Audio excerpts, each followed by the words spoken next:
যুদ্ধ করেছে, মাঠে ময়দানে ছিল। বিএনপিকে দিয়ে আর আন্দোলন সংগ্রামে নামাইয়েন না।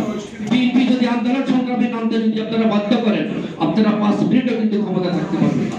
সুতরাং আমি শেষবারের মতো আজকের এই ফোরামের পক্ষ থেকে অনুরোধ জানাচ্ছি, দ্রুত সুস্পষ্ট একটা নির্বাচনের তারিখ ঘোষণা করে দিন এবং জনগণের ক্ষমতা জনগণের হাতে বুঝিয়ে দিন। আসসালামু আলাইকুম।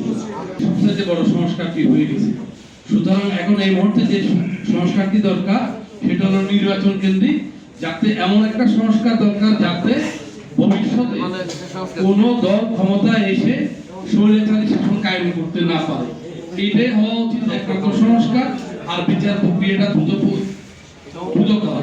ওরা কিন্তু দেখতে পাচ্ছি আমরা বিচার প্রক্রিয়া নিয়ে কোনো কথা বলেন। দ্বিতীয় ট্রাইব্যুনাল গঠন করার কথা এখনো কিন্তু গঠন করা হয় নাই।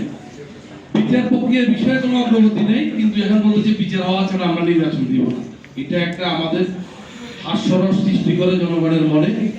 সুতরাং আমরা আবারও আহ্বান করতে চাই, বিএনপি এই মুহূর্তে রাজপথে নামুক, এটা আমরাও চাই না। দেশের অমঙ্গল হবে, কিন্তু বাধ্য করলে করার কিছু নেই। খুব ছোট একটা নির্বাচনের ডেট, নির্দিষ্ট একটা তারিখে দেশের শান্তি শৃঙ্খলা ফিরে আসুক, এটাই আমাদের কাম্য। এই পর্যায়ে বক্তব্য রাখছেন আমাদের একজন